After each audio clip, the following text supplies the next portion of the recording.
As the 19th century began, Russia stood powerful and vast. But danger was growing both inside the empire and across Europe. Emperor Paul I ruled with strict discipline, but his unpredictable decisions created powerful enemies within his own court. God has met us, Crows. We must act. In 1801, a group of conspirators entered the imperial palace. Before dawn, Paul was dead. His son, Alexander I, inherited both the throne and the growing challenges facing the Russian Empire. Meanwhile, France had found a remarkable leader. Napoleon Bonaparte was reshaping Europe through brilliant military campaigns. One by one, Europe's kingdoms struggled to stop him. Napoleon's influence spread farther with every victory. Russia and France alternated between uneasy cooperation and growing rivalry, as both empires sought influence across the continent. By 1812, diplomacy had failed. Napoleon assembled the largest army Europe had ever seen. More than 500,000 soldiers marched toward Russia, expecting a swift and glorious victory. But Russia would answer with patience instead of panic, preparing a strategy that would change military history forever. In June 1812, Napoleon's Grand Army crossed into Russia, confident that victory would come within weeks. Instead of fighting immediately, Russian commanders ordered a slow retreat, refusing to give Napoleon the decisive battle he expected. As they retreated, Russian forces destroyed food, bridges, and supplies, leaving almost nothing behind for the invaders. Every mile deeper into Russia stretched French supply lines thinner, while hunger and exhaustions slowly replaced confidence. Near Smolensk, fierce fighting erupted as Russian defenders resisted before continuing their strategic withdrawal. Napoleon advanced toward Moscow, believing one final victory would force Russia to surrender. Outside the village of Borodino, both armies prepared for one of the bloodiest battles of the 19th century. For hours, artillery thundered across the battlefield as thousands fought for every hill and defensive position. When the fighting finally ended, both armies had suffered devastating losses, yet Russia's resistance remained unbroken. Napoleon marched into Moscow expecting triumph. Instead, he found a city that would soon become a nightmare. Only days after Napoleon entered Moscow, massive fires engulfed the city, destroying homes, warehouses, and vital supplies. Whether sparked by retreating Russians, accidents, or multiple causes, the fires left Napoleon without the resources he expected. Weeks passed in silence. No surrender came, and winter drew closer with every passing day. With supplies running out, Napoleon finally ordered the retreat.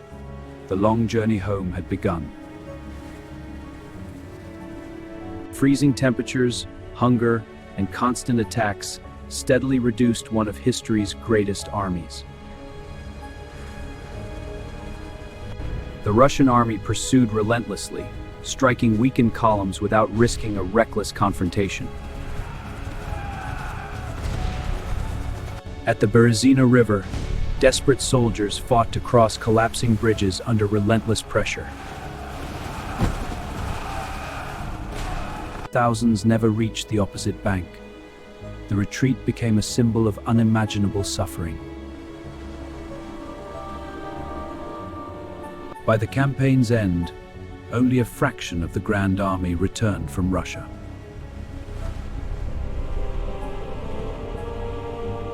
Napoleon had escaped, but his dream of conquering Russia was shattered forever. Europe would never look the same again. After Napoleon's retreat, Russian armies advanced westward, determined to end the French Empire's dominance. Coalition forces pushed deeper into Europe, forcing Napoleon to fight on multiple fronts at once. In 1814, Allied troops entered Paris. Napoleon's empire had fallen from its extraordinary height. Europe's leaders gathered to restore stability and redraw the continent after years of devastating war. At the Congress of Vienna, Russia emerged as one of Europe's most influential powers.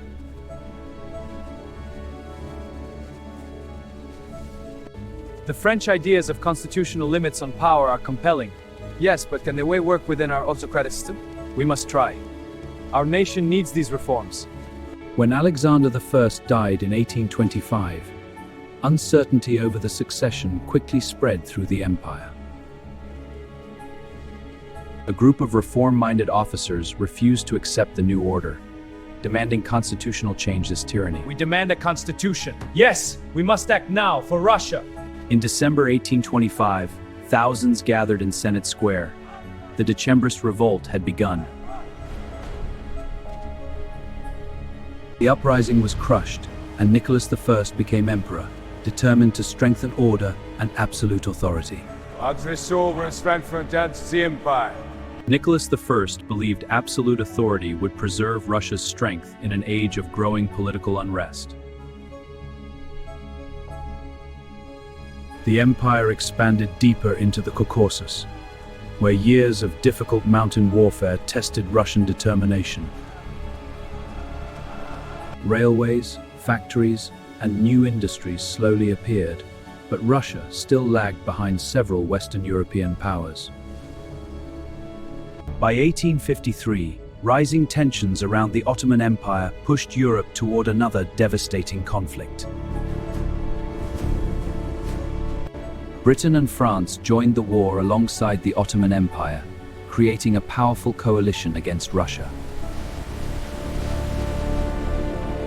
The struggle centered on Crimea, where the fortified port of Sevastopol became the heart of the conflict. For nearly a year, defenders endured relentless bombardment, refusing to surrender despite overwhelming pressure. The war exposed weaknesses in Russia's transportation, industry, and military organization. Damaged supply wagons contrasted with modern Allied logistics. When the war ended, Russia had suffered defeat, but the greatest lesson was that reform could no longer wait. Мир. На какой ценой? Теперь все должно измениться. A new emperor would soon begin rebuilding the empire, starting with one of the most important reforms in Russian history. In 1855, Alexander II inherited a wounded empire determined to recover from the Crimean War. Sire, the reports on the empire's condition. The economy is strained, but we have options. He believed Russia could not remain strong without bold reforms that reached every corner of the empire. In 1861, millions of serfs were legally freed, transforming one of the empire's oldest social systems. By the grace of God, we declare and proclaim freedom to the serfs. This land is ours now, but it's not enough. The debts weigh heavy. What future for the children? We work hard, but will it be enough? We must keep faith. Alexander expanded the courts, modernized the military, and invested in railways connecting distant regions.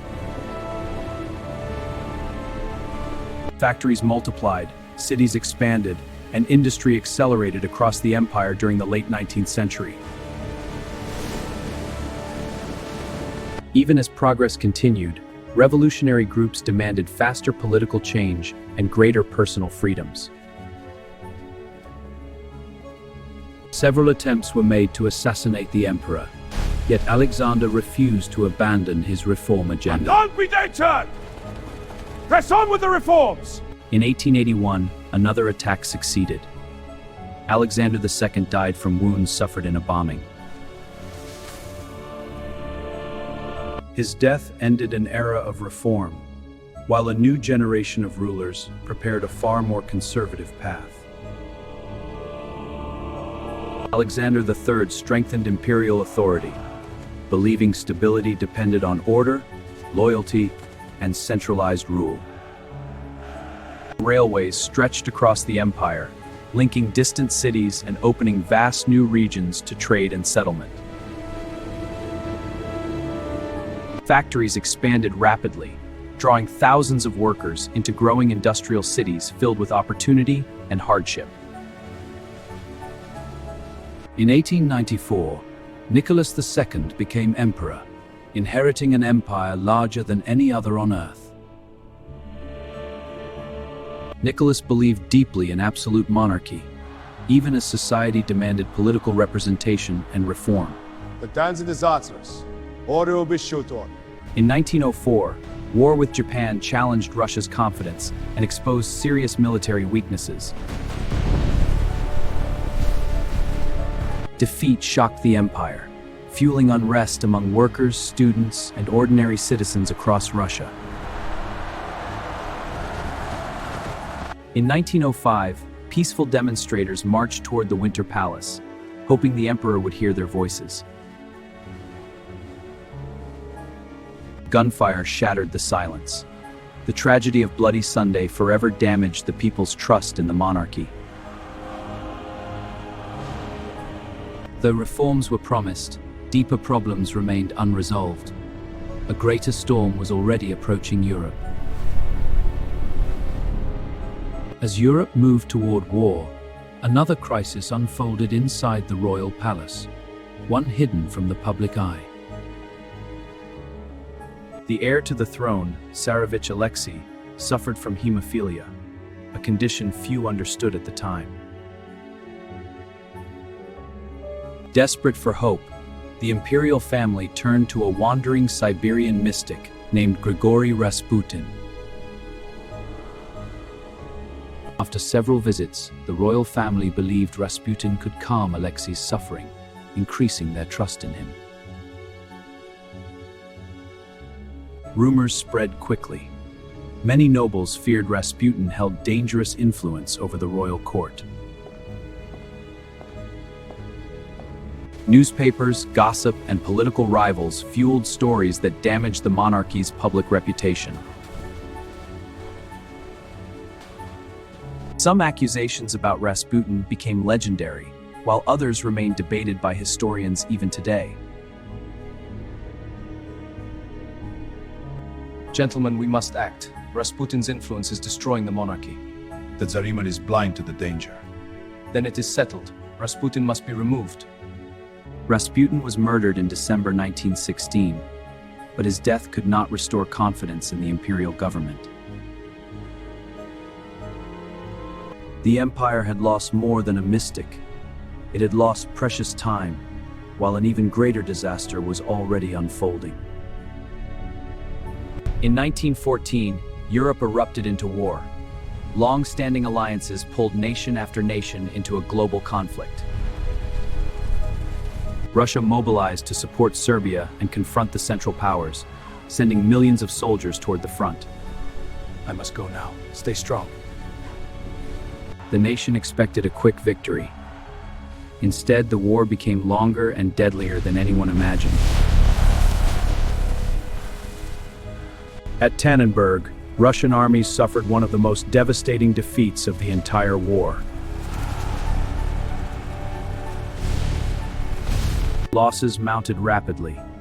Entire divisions disappeared as the Eastern Front consumed lives on an unimaginable scale.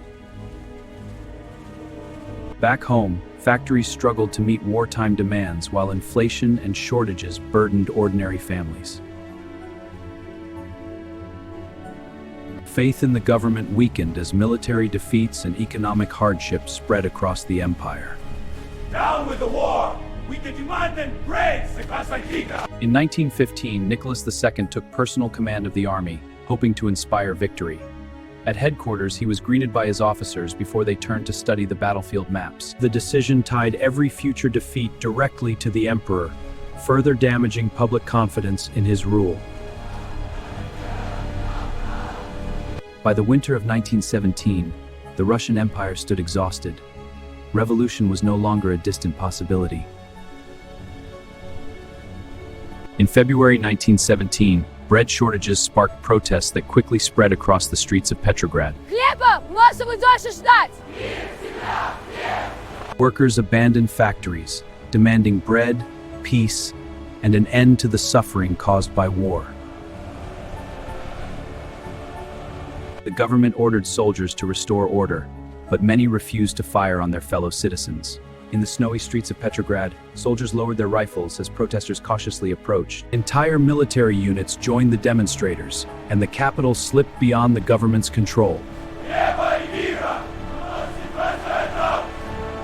Far from the capital, Nicholas II realized that his empire was rapidly collapsing around him. Sire, the reports at Trograya. The Duma has taken control. Mutinies. We must act, Your Majesty.